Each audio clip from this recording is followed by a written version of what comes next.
शेख वसीम अख्तर 20 साल बल्कि 25 साल से दुकानदार था। इवन के वो एक्स प्रेसिडेंट भी था इस मार्केट का। शो किया कि मेरी भाभी कराची में फौत हो गई है, बाहर लिखवा दिया कि जी बवजह फौतगी दुकान बंद रहेगी। एक मुतासरीन का फोन आता है कि ताहिर साहब वसीम साहब कहाँ हैं।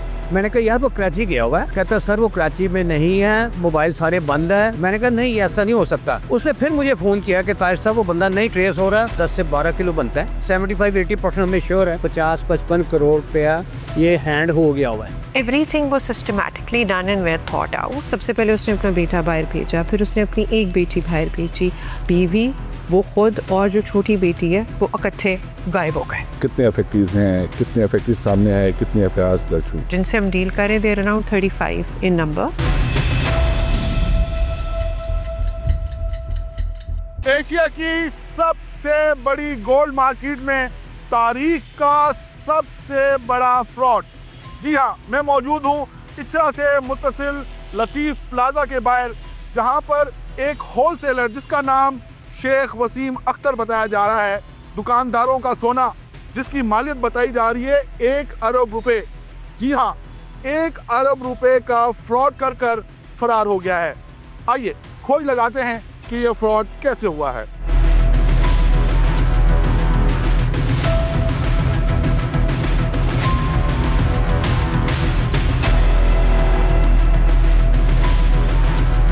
शेख वसीम अख्तर हमारे यहाँ पे तकरीबन अरसा 20 साल बल्कि 25 साल से दुकानदार था और मैं यहाँ पे बिज़नेस पूरी मार्केट में करता रहा था। इवन के वो एक्स प्रेसिडेंट भी था इस मार्केट का। माशाल्लाह उसका इतना ज़्यादा ट्रस्ट हो गया हुआ था कि हर कोई फैक्ट्री वाला, वर्कशॉप वाला या कोई जो कोई बंदा चाह रहा हो कि यार मैं अपनी इन्वेस्टमेंट करना चाह रहा हूँ तो इसको वो हैंड ओवर कर देते थे।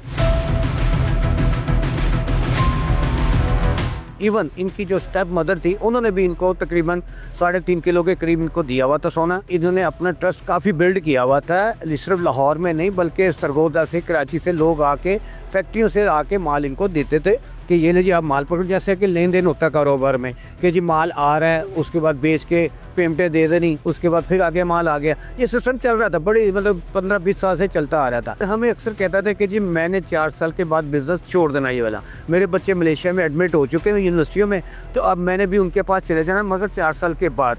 अब हम महसूस करते हैं कि 4 साल तो बहुत दूर था। ये लोगों को बताया जा रहा है 4 साल के बाद, ताकि लोग ट्रस्टी रहें, लोग हमें माल देते रहे, मैं उनका माल देता रहूँ।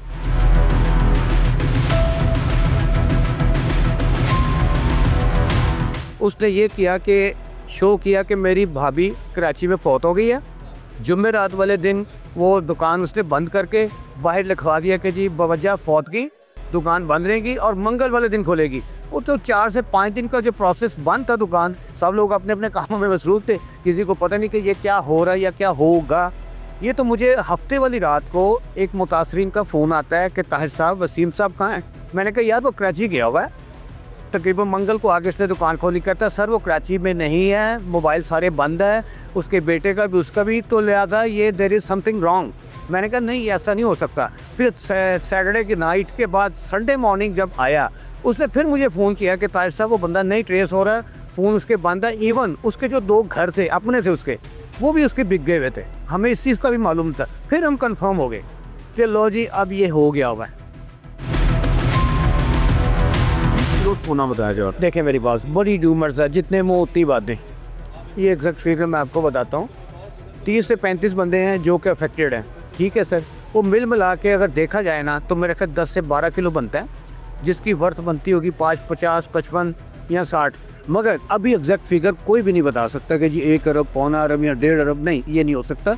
जब तक सारी फिगर हमारे पास फिगर्स नहीं आएंगी फिर हम उसको एनालिसिस करेंगे भाई टोटल ये बनता है। मगर एक क्योंकि हम 75-80% हमें श्योर है कि ये तकरीबन 50, 55, 60 के अंदर अंदर ये चला गया हो। करोड़ रुपया, 50-55 करोड़ रुपया ये हैंड हो गया हुआ है।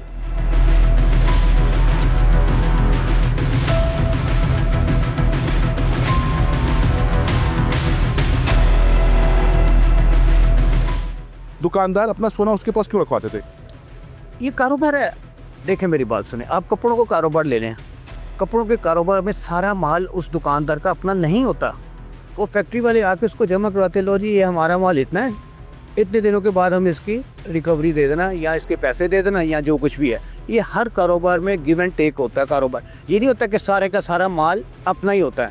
वो फैक्ट्रियों से माल आता है, क्रेडिट बेस पे आता है। इसी तरह हमारे गोल्ड में भी यही चीज़ है कि माल फैक्ट्रियों से आता है, वर्कशॉपों से आता है, वो क्रेडिट बेस पे आता है। 10 दिन का क्रेडिट, 15 दिन का क्रेडिट, महीने का क्रेडिट, वो ये सिस्टम चलते रहते हैं। ये वो क्रेडिट वाले गोल्ड होते हैं जो कि लोग लेके आते हैं, जमा करवाते हैं, उसके बाद अपना लिखवा के लेके जाते हैं कि मैंने आपको इतना सोना जमा करवाया है। ये वो चीज़ें होती है, ये कारोबारी लेन देन होता है। अभी ये पता चला कि जी कि वो पाकिस्तान से बाहर नहीं गया, इसलिए मैंने आज एसपी साहिबा से और डीआईजी साहब से ये कहा है कि किसी तरह इस बंदे को ईसीएल में डालें ताकि ये बंदा बाहर जा ना सके। जहाँ पर उनका अपना घर भी था।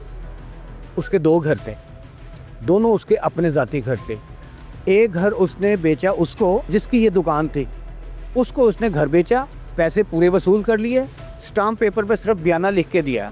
बाकी जो काम रजिस्ट्री वाली था वो एलडीए के ऑफिस में जाके होना था।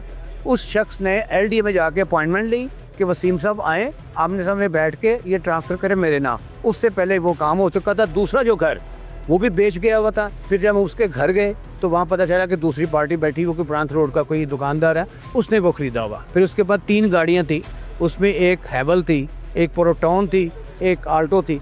हैवल भी उसकी अपने कैश प्राइस पे थी, प्रोटॉन और वो जो दूसरी आल्टो वो बैंक पुलिस थी।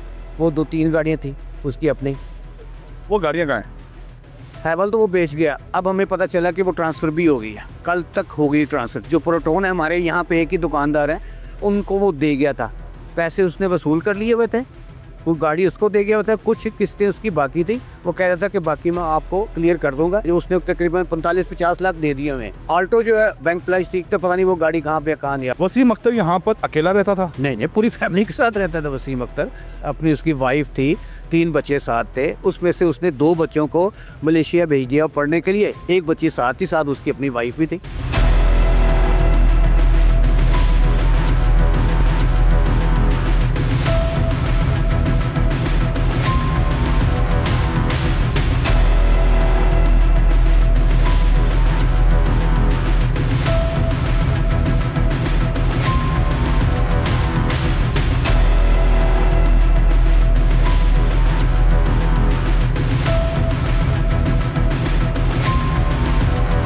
वसीम अख्तर इस मार्केट में बताया गया है 20-25 साल से कारोबार कर रहा था।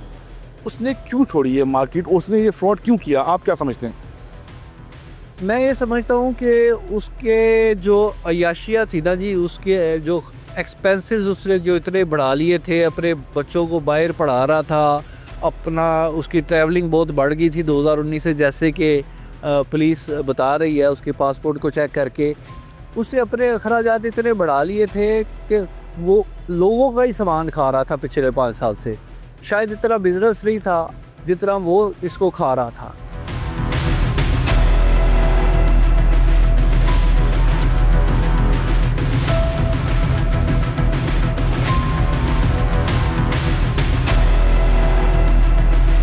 मुल्जिम शेख वसीम अख्तर एशिया की सबसे बड़ी गोल्ड मार्केट का सदर भी रहा। ये कैसे मुमकिन है कि कोई अरबों रुपए का फ्रॉड कर कर बाआसानी फरार हो जाए? आइए SP model town Shehrbano Naqvi की तरफ चलते हैं और ये जानने की कोशिश करते हैं कि पुलिस इन्वेस्टिगेशन में अब तक क्या सामने आया है और मुल्जिम की गिरफ्तारी के लिए क्या इकदाम उठाए गए हैं।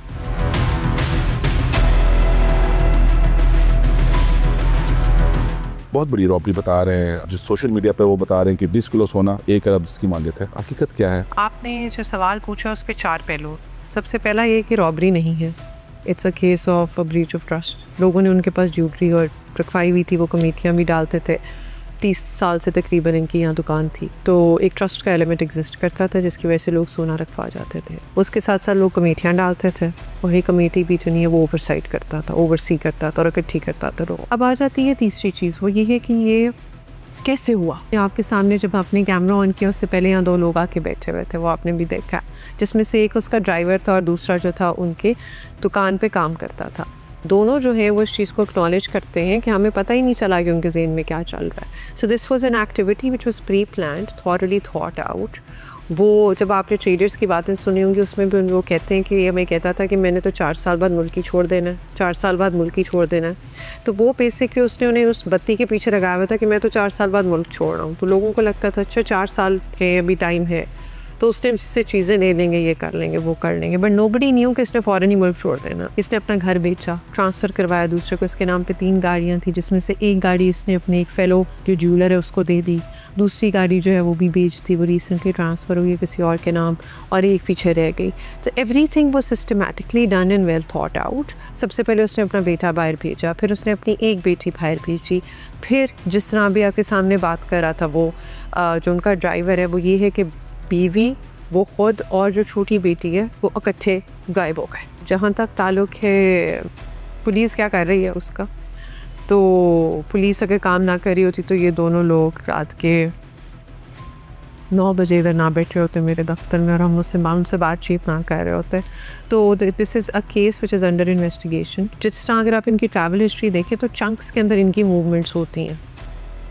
2019 से इनकी बाहर जाना जो है वो ज़्यादा हो जाता है, तो उससे आपको वाज़ेह तौर पे नज़र आता है कि if he was moving abroad over and over again and travelling so much, तो वो he must have been transferring something और द अदर जब भी वो ट्रैवल कर रहे होंगे। तो इन्होंने बहुत थॉरली मेटिकुलस पे सेक्शन बाय सेक्शन जो नहीं है, it was a continuous process through which इस तरह हुआ। ये नहीं हो सकता कि आप जिस तरह आप बता रहे हैं कि तकरीबन इतने अरब का सोना और इतने किलो सोना आप इकट्ठे तो नहीं लेके जा सकते। So this was done very meticulously, Aahista Aahista Aahista.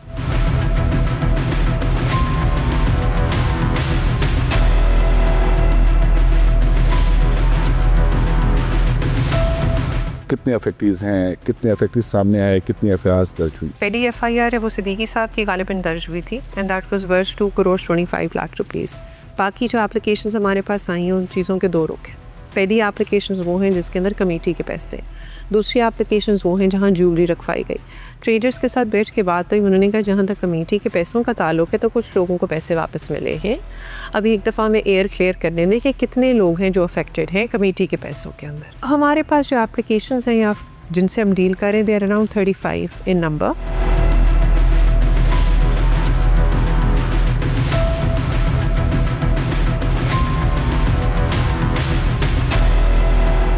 हमने वहाँ एक ट्रेडर्स का फोकल पर्सन अपॉइंट कर दिया है।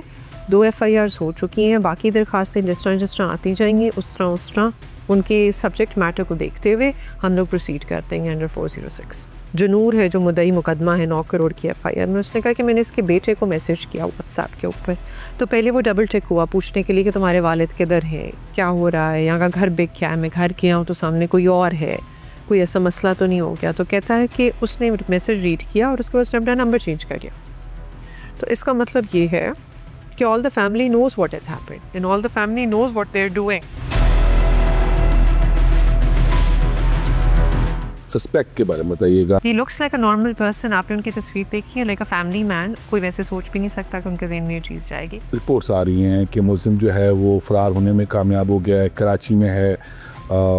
देखिए ब्रुहाहा तो बहुत होती है, बहुत ज़्यादा बातें होती हैं। Obviously it's a high profile case and a lot of people are going to see a lot of things, but considering the investigations are under way और हम लोग अभी तो इसकी एग्जैक्ट मालियत क्या है उस पर भी स्पेकुलेशंस ही हैं, बिकॉज अभी जितनी दरख्वास्तें आई हैं उसके अंदर तो गालिबन अगर 9 करोड़ की और 2 करोड़ 25 लाख को देखें तो फिर तो 11 करोड़ 25 लाख की दरख्वास्त आई है ना, अभी तक एफआईआर हुई हैं। तो आहिस्ता आहिस्ता चीज़ें things are going to add up and the entire picture is going to become clear. बाकी स्पेकुलेशंस होती हैं इस तरह के केसेस में।